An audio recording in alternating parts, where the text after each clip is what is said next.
കർത്താവായ യേശുക്രിസ്തുവിൻ്റെ നാമത്തിൽ എന്നെ ശ്രമിക്കുന്ന എല്ലാ പ്രിയമുള്ളവർക്കും ക്രിസ്തുയേശുവിൻ്റെ നാമത്തിലുള്ള വന്ദനം അറിയിക്കുന്നു. ഇന്ന് ഈ പ്രഭാതത്തിൽ ഒരു ചിന്ത നിങ്ങളുമായിട്ട് പങ്കിടുവാൻ കർത്താവിൽ ശരണപ്പെടുന്നു. ഫിലിപ്പിയ ലേഖനം 4-ാം അധ്യായം അതിൻ്റെ 6-7 വാക്യങ്ങൾ. ഒന്നിനെക്കുറിച്ചും വിചാരപ്പെടരുത്, എല്ലാറ്റിലും പ്രാർത്ഥനയാലും അപേക്ഷയാലും നിങ്ങളുടെ ആവശ്യങ്ങൾ സ്വത്വത്തോടുകൂടെ ദൈവത്തോട് അറിയിക്കുക അത്രേ വേണ്ടത്. 7-ാം വാക്യം, എന്നാൽ സകല ബുദ്ധിയും കവിയുന്ന ദൈവ സമാധാനം നിങ്ങളുടെ ഹൃദയങ്ങളെയും നിലവുകളെയും ക്രിസ്തു യേശുവിൽ കാക്കും. ഹൃദയങ്ങളെ മാത്രമല്ല, നമ്മുടെ ചിന്തകളെ, ചിന്താപാട്ടനെ അല്ലെങ്കിൽ ബുദ്ധിമണ്ഡലത്തെ അല്ലെങ്കിൽ നമ്മുടെ മനസ്സിനെ കാക്കുമെന്നാണ് അവിടെ പറയുന്നത്. ഈ അന്ത്യകാലത്ത് സ്ട്രെസ്സുകൾ വർദ്ധിക്കുന്ന ഈ കാലയളവിൽ, ആകുലതകൾ വർദ്ധിക്കുന്ന കാലയളവിൽ, രോഗങ്ങൾ പെരുകുന്ന കാലയളവിൽ, ആക്രമണങ്ങൾ വർദ്ധിക്കുന്ന കാലയളവിൽ, ലഹരിമരുന്നിൻ്റെ ഉപയോഗം വർദ്ധിക്കുന്ന കാലയളവിൽ, ഉറക്കമില്ലാത്ത കാലയളവിൽ, കുടുംബ സമാധാനങ്ങൾ നഷ്ടപ്പെട്ടുകൊണ്ട് അനേക വ്യക്തികൾ ഡിവോഴ്സിലേക്ക് പോകുന്ന ഈ കാലയളവിൽ ഏതെങ്കിലും തരത്തിൽ ഈ പറയപ്പെട്ട വിഷയത്തിനകത്തായിരിക്കുന്ന പ്രിയമുള്ളവരോട് എനിക്ക് പറയാനുള്ളത്, നിങ്ങൾ വിചാരപ്പെടരുത്. നമ്മൾ വിചാരപ്പെട്ടു പോകും. വിചാരങ്ങൾ വർദ്ധിക്കുന്ന, ആകുലത വർദ്ധിക്കുന്ന ഒരു കാലയളവിലാണ്. പൗലോസ് അപ്പോസ്തലൻ ഈ ലേഖനം എഴുതുന്നത് നമ്മൾ മനസ്സിലാക്കണം. കാരാഗൃഹത്തിലാണ്. കാരാഗൃഹത്തിൽ കിടന്നുകൊണ്ട് തൻ്റെ നിജപുത്രനായ തിമോത്തിയോസിൻ്റെ കയ്യിൽ ലേഖനങ്ങൾ കൊടുത്ത് ഫിലിപ്പിയ സഭയെ വായിച്ചു കേൾപ്പിക്കുകയാണ്. അപ്പോൾ ഈ സഭ പല വിഷയങ്ങൾക്കകത്തൂടെ കടന്നു പോവുകയാണ്. രോഗങ്ങൾ, ദുഃഖങ്ങൾ, കഷ്ടതകൾ, അനൈക്യതയുടെ മണ്ഡലങ്ങൾ, ഇങ്ങനെ ഇത്യാദി കാര്യങ്ങളിലൂടെ ഈ സഭ പോവുകയാണ്. അപ്പോൾ നമ്മുടെ ഏത് കാര്യമാകട്ടെ, ഇന്നലെ ചിന്തിച്ചതാകട്ടെ, ആകുലപ്പെടുത്തിയതാകട്ടെ, അസ്വസ്ഥപ്പെടുത്തിയതാകട്ടെ, പ്രാർത്ഥനയുടെ വരമുള്ള ഒരുവനെ സംബന്ധിച്ച് കർത്താവിടെ പറയുന്നു, നിങ്ങളെന്ത് ചെയ്യണം? പ്രാർത്ഥനയാലും അപേക്ഷയാലും സ്തോത്രത്തോട് അതറിയിക്കണം. അറിയിക്കുമ്പോൾ ആ വിഷയത്തിന് വിടുതലല്ല വരുന്നത്, ആ വിഷയത്തിനകത്ത് ഒരു ദൈവിക സ്വസ്ഥത, സമാധാനം കൊണ്ട് നിറയും.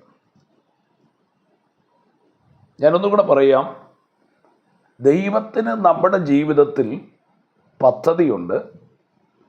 ആ പദ്ധതിക്കായി ഹബക്കൂക്കിൻ്റെ പ്രവചനം പറയുന്ന പോലെ ഒരു സമയമുണ്ട്. അതുവരെയും ദൈവത്തിൻ്റെ പ്രവൃത്തിക്കായി നാം കാത്തിരിക്കണം. ലാസറിൻ്റെ ജീവിതത്തിൽ ലാസറിൻ്റെ ഉയർപ്പ് വെളിപ്പെട്ടത്, ലാസർ മരിക്കത്തക്ക രീതിയിൽ രോഗം പിടിപെട്ട് കിടക്കുമ്പോൾ യേശു അവിടെ വന്നില്ല. ഈ ലാസർ മരിച്ചിട്ട് 3 ദിവസമായപ്പോൾ യേശു വന്നില്ല.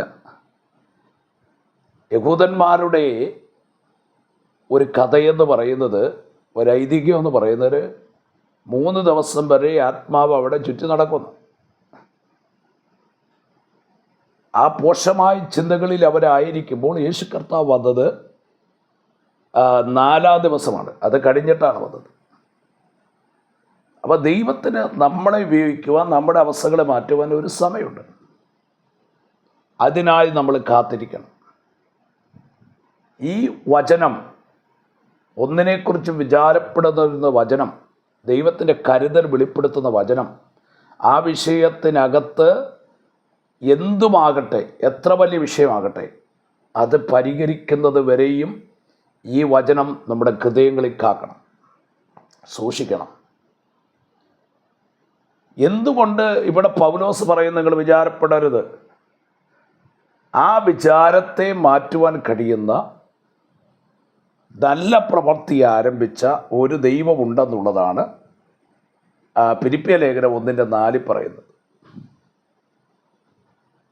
അപ്പോൾ നല്ല പ്രവൃത്തിയെ കാണുന്ന, നല്ല പ്രവൃത്തികളെ നടത്തിത്തരുന്ന, നല്ലത് ചെയ്യുന്ന, അല്ലെങ്കിൽ നമ്മൾ എടുത്തിരിക്കുന്ന പല തീരുമാനങ്ങൾ, ഡിസിഷനെയും നല്ലൊരു സമയത്തിൽ നല്ലൊരു എൻഡിലെത്തിക്കുന്ന ഒരു ദൈവം ഉണ്ടെന്നാണ് അവിടെ പറയുന്നതിന് കാരണം. നമ്മളെ തുടങ്ങി വെച്ചത് കുടുംബമാകട്ടെ, ശുശ്രൂഷകളാകട്ടെ, എന്തുമാകട്ടെ, ബിസിനസ്സാകട്ടെ, ഏത് കാര്യമാകട്ടെ, ഒരു നല്ല സമാപ്തി വരുത്തുന്ന ഒരു ദൈവം നമുക്കുണ്ട്. എൻ്റെ പ്രിയരെ, ഈ ദൂത് കേൾക്കുമ്പോൾ നിങ്ങൾ പല വിഷയങ്ങളിലൂടെ കടന്നു പോകുന്നവരാകാം. നമുക്കറിയാം, മർക്കോസിന് സുവിശേഷം 5:35 മുതൽ 39 വരെയുള്ള വാക്യത്തിൽ ശിഷ്യന്മാരോട് കർത്താവ് പറഞ്ഞ അക്കരയ്ക്ക് പോകാൻ പറഞ്ഞു. അവർ മിഷനായിട്ട് പോവുകയാണ്. അതിൻ്റെ 4-ാം അധ്യായമാണ് നമ്മൾ വായിച്ചത്, നമ്മൾ ചിന്തിക്കുന്നത്. 5-ാം അധ്യായത്തിൽ അവർ ഒരു ഭൂതഗ്രസ്തനെ വിടുവിക്കാനായിട്ട് പോവുകയാണ്. അപ്പോഴാണ് ഒരു ചുഴലിക്കാറ്റ് വന്നത്. അവർക്ക് പെട്ടെന്ന് വിചാരമുണ്ടായി, ഞങ്ങൾ നശിച്ചു പോകും. നമ്മൾ ആ വന്ന വിഷയത്തിനകത്ത് നശിക്കുവാൻ, പ്രാണൻ തകരുവാൻ അനുവദിക്കാത്തൊരു നല്ല കർത്താവുണ്ട്. ആ പടകിൻ്റെ പ്രത്യേകത, ആ പടകിൻ്റെ അമരത്ത് കർത്താവുണ്ട്. പഴയ നിയമഭക്തന്മാർ ഓടിയതും അധ്വാനിച്ചതും ഒക്കെ കർത്താവിൻ്റെ മുഖം കണ്ടിട്ടാണ്. അവർക്ക് വിരോധമായി, അവരുടെ കുടുംബജീവിതത്തെ, അല്ലെങ്കിൽ എന്ന് പറഞ്ഞാൽ പ്രശ്നങ്ങൾക്ക് വിരോധമായൊരു കാറ്റ് അവിടെ വെളിപ്പെടുകയാണ്. എന്ന് പറഞ്ഞ് നശിപ്പിച്ചു കളയാൻ, തകർത്ത് കളയാൻ, അക്കരെ എത്തിക്കാതിരിക്കുവാൻ, നമ്മുടെ എത്തിക്കേണ്ട ബന്ധാവിൽ എത്തിക്കണമെന്നുള്ളതാണ് കർത്താവിൻ്റെ ആഗ്രഹം. ഞാൻ ഇന്ന് പ്രഭാതത്തിൽ നിങ്ങളുമായിട്ടൊരു ദൂത് പറയാം. നമുക്ക് വിരോധമായി വരുന്ന കാറ്റിനെ ചെങ്കടലിനകത്ത് വഴിയൊരുക്കാൻ ഉപയോഗിക്കുന്ന കിഴക്കൻ കാറ്റാക്കി മാറ്റാൻ കഴിവുള്ള ദൈവമാണ് നമ്മുടെ ദൈവം. യേശു കർത്താവ് എഴുന്നേറ്റ് പോകാൻ കാറ്റ് ശാന്തമായി.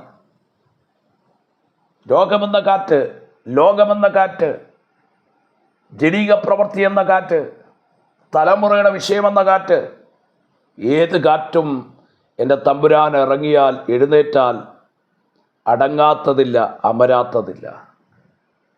ഈ വചനം കേൾക്കുന്ന പ്രിയ വ്യക്തികളെ, നമുക്ക് കിട്ടുന്ന ഏറ്റവും വലിയ സമാധാനം കർത്താവുണ്ടെന്നുള്ളതാണ്.